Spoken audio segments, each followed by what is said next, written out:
Di sini saya akan membahas mengenai biografi Carl Rogers. Carl Rogers memiliki nama lengkap yakni Carl Ransom Rogers yang lahir di Oak Park, Illinois pada tanggal 8 Januari 1902. Dan ia telah wafat pada tanggal 4 Februari 1987 di California, Amerika. Ia merupakan anak keempat dari 6 bersaudara dari pasangan Walter dan Julia Cushing Rogers. Riwayat pendidikan beliau berada di Universitas Wisconsin-Madison dan dilanjutkan dengan pendidikan keguruannya di Universitas Columbia. Riwayat pekerjaan Carl Rogers adalah menjadi seorang psikolog di Universitas Negeri Ohio, Universitas Chicago, Universitas Wisconsin-Madison, dan Western Behavioral Science Institute. Banyak sekali penghargaan yang telah diraih oleh Carl Rogers, diantaranya adalah Ketua pertama American Association for Applied Psychology. Yang kedua adalah Ketua pertama American Academy of Psychotherapists. Dan yang ketiga adalah pemenang Distinguished Scientific Contribution Award. Rogers membangun teorinya berdasarkan landasan yang diperoleh sebagai terapis. Rogers secara berkesinambungan melakukan penelitian empiris untuk mendukung teori perkembangannya maupun pendekatan terapinya. Ia menunjukkan keseimbangan antara pemikiran yang tidak kaku dan studi yang rasional, yang dapat memperluas pengetahuan tentang bagaimana manusia merasa dan berpikir. Teori yang berpusat pada pribadi Rogers memiliki beberapa asumsi dasar. Yang pertama adalah kecenderungan formatif. Rogers meyakini bahwa ada kecenderungan dari setiap hal, organik maupun organik, untuk berevolusi dari bentuk yang sederhana menjadi lebih kompleks. Untuk alam semesta terjadi proses kreatif. Rogers menyebutnya sebagai kecenderungan formatif dan banyak mengambil contoh dari alam. Lalu asumsi dasar yang kedua adalah kecenderungan aktualisasi. Asumsi yang saling berkaitan dan relevan adalah kecenderungan aktualisasi atau kecenderungan setiap manusia menuju keutuhan atau pemuasan dari potensi. Kecenderungan ini merupakan satu-satunya motif yang dimiliki manusia. Kecenderungan memelihara dan meningkatkan suatu organisme termasuk ke dalam kecenderungan aktualisasi. Kebutuhan pemeliharaan sama dengan tahapan awal di hierarki Maslow yang meliputi kebutuhan dasar, kecenderungan menolak perubahan, dan mencari status quo. Hal ini terlihat dari keinginan manusia untuk mempertahankan konsep diri mereka yang terkini dan nyaman. Akan tetapi, kecenderungan aktualisasi diri tidak terbatas untuk manusia saja. Kecenderungan ini hanya dapat terjadi di bawah kondisi tertentu, di mana seseorang harus terlibat dalam hubungan dengan seseorang yang kongruen, atau jujur, berempati, dan penerimaan positif yang tidak bersyarat. Rogers menekankan bahwa pasangan seperti itu tidak menyebabkan seseorang untuk berubah secara personal yang konstruktif, tetapi memungkinkan untuk mengaktualisasikan kecenderungan alamiah menuju pemenuhan diri.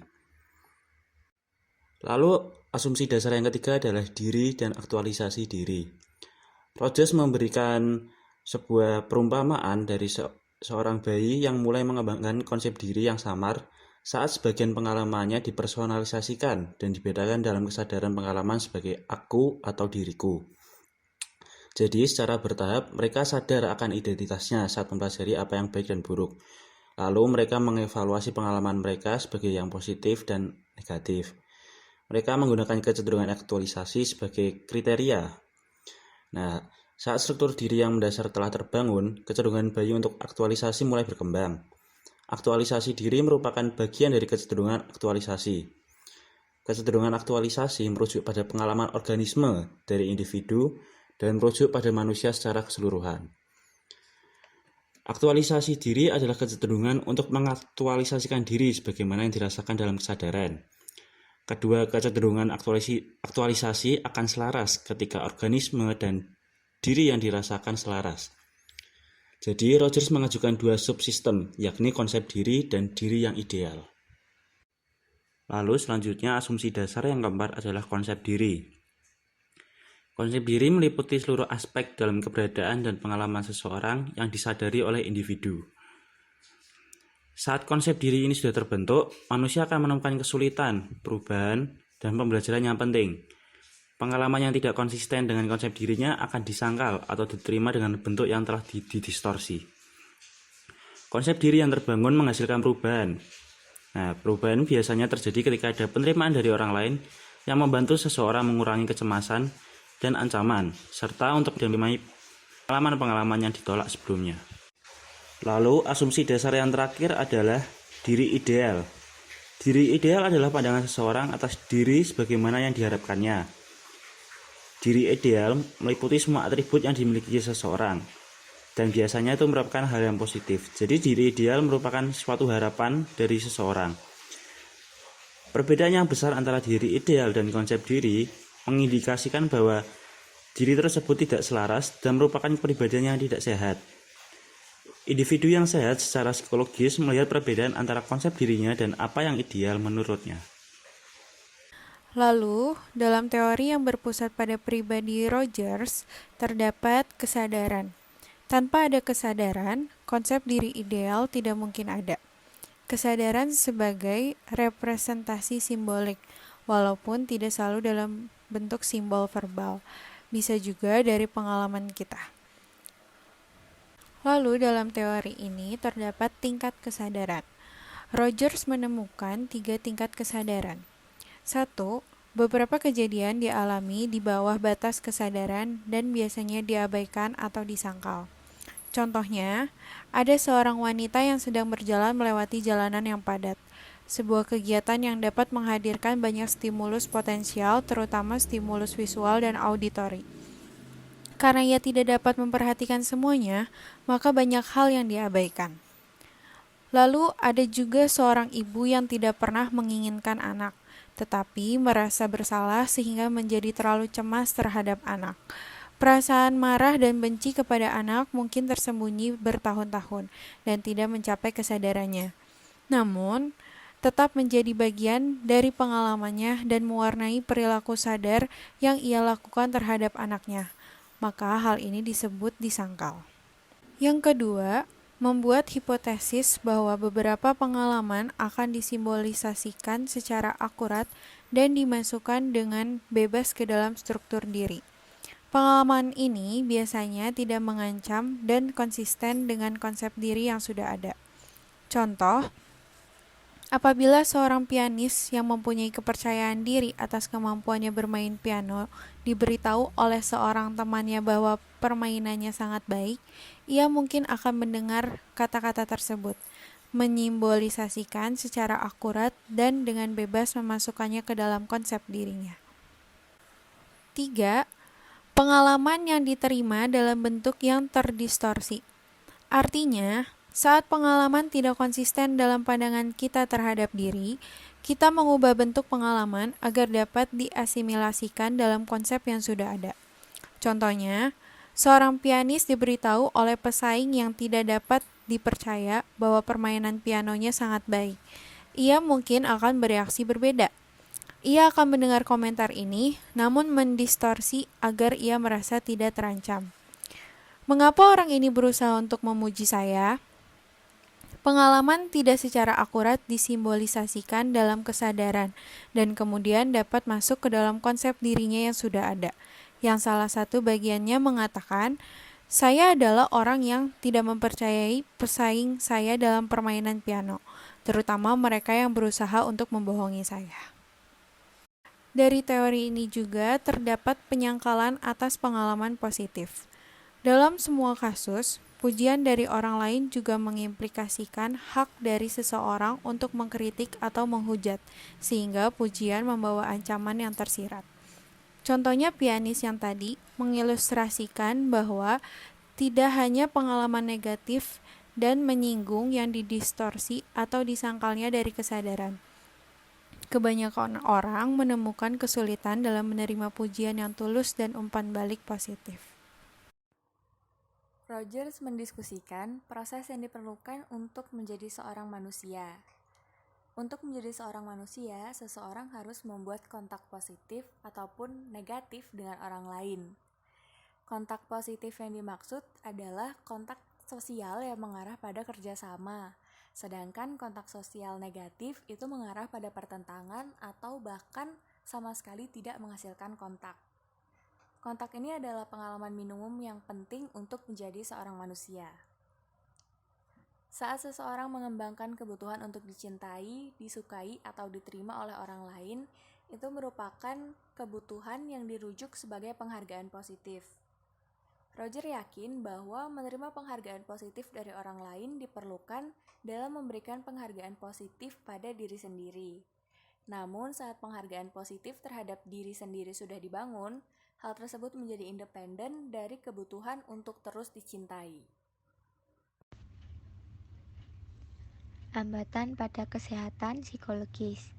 Tidak semua manusia dapat menjadi manusia yang sehat secara psikologis.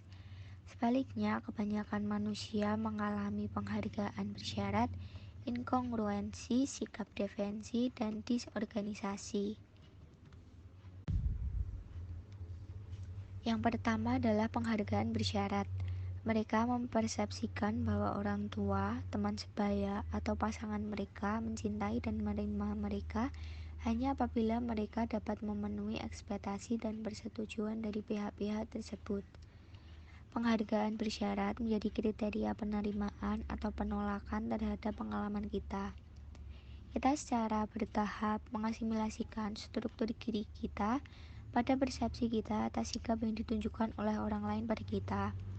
Dan setelahnya, kita mulai mengevaluasi pengalaman kita dengan landasan tersebut. Dari awal masa kanak-kanak dan tahap perkembangan selanjutnya, kita belajar untuk mengabaikan penilaian organismik serta melihat keluar diri kita untuk arahan dan panduan. Sampai pada tahap kita memasukkan nilai-nilai dari orang lain ke dalam diri kita, yaitu menerima penghargaan bersyarat, kita cenderung untuk menjadi tidak kongruen atau tidak seimbang. Nilai-nilai dari orang lain hanya dapat diasimilasikan dalam bentuk yang telah diubah atau akan beresiko menciptakan ketidakseimbangan dan konflik dalam diri.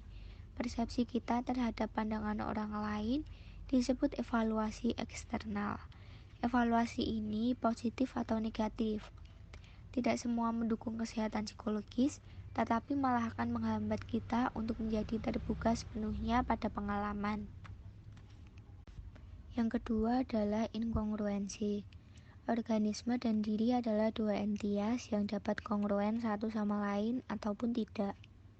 Selain itu, dapat diingat bahwa aktualisasi merujuk pada kecenderungan organisme untuk bergerak menuju pemenuhan kepuasan.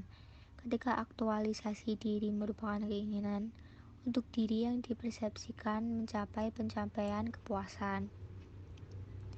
Kedua kecenderungan ini kadang bertentangan satu dengan yang lainnya. Inkongruensi antara konsep diri dan pengalaman organismik adalah sumber dari gangguan psikologis. Penghargaan bersyarat yang diterima pada awal masuk kanak-kanak dapat mengakibatkan konsep diri yang salah, konsep diri yang berdasarkan distorsi dan penyangkalan. Terkadang kita berperilaku dalam bentuk yang memelihara dan meningkatkan kecenderungan aktualisasi kita, dan pada saat yang lain kita dapat bertindak dalam bentuk yang dirancang untuk memelihara dan meningkatkan konsep diri yang berasal dari ekspektasi dan evaluasi orang lain atas diri kita. Kerentanan. Semakin besar inkongruensi antara diri yang dirasakan dan pengalaman organismik, kita akan semakin rentan. Rogers meyakini bahwa manusia menjadi rentan saat tidak menyadari perbedaan antara diri organismik mereka dengan pengalaman yang signifikan. Lalu ada kecemasan dan ancaman. Dirasakan saat mulai mendapat kesadaran atas inkongruensi tersebut.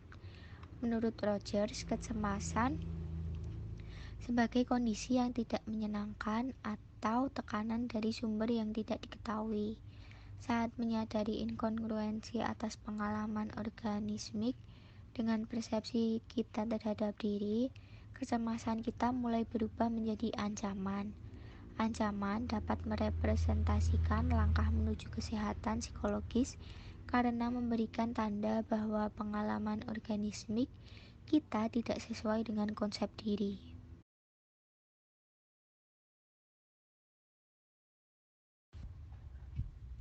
Lalu yang ketiga adalah sikap defensif. Sikap defensif adalah perlindungan atas konsep diri dari kecemasan dan ancaman dengan penyangkalan atau perlindungan atas konsep diri dari kecemasan dan ancaman, dengan penyangkalan atau distorsi dari pengalaman yang tidak sesuai dengan konsep diri. Dua perlindungan utama adalah distorsi dan penyangkalan. Yang pertama, distorsi. Kita melakukan kesalahpahaman dari sebuah pengalaman agar sesuai dengan salah satu aspek dari konsep diri kita. Kita merasa pengalaman dalam kesadaran, namun tidak mengerti makna sebenarnya. Lalu penyangkalan. Kita menolak untuk menghayati pengalaman dalam kesadaran, atau setidaknya kita menahan beberapa aspek dari pengalaman tersebut agar tidak mencapai simbolisasi.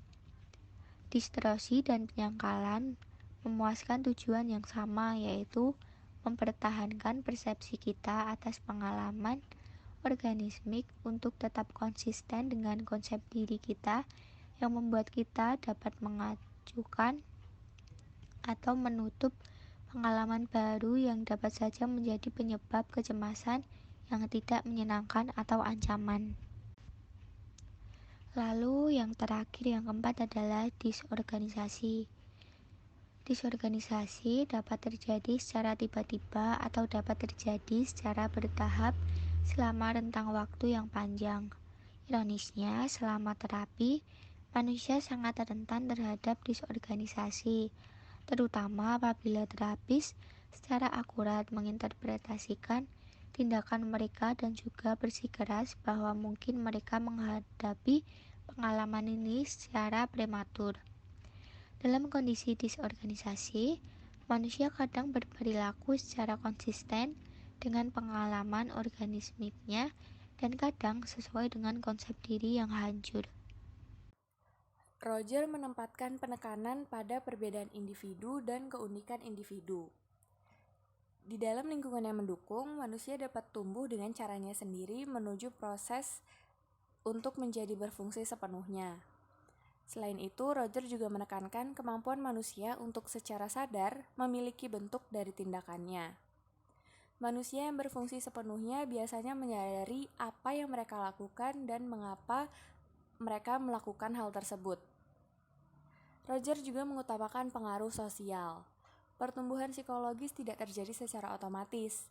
Untuk dapat bergerak menuju aktualisasi, seseorang harus mengalami pengertian secara empati dan penerimaan positif yang tidak bersyarat dari orang lain.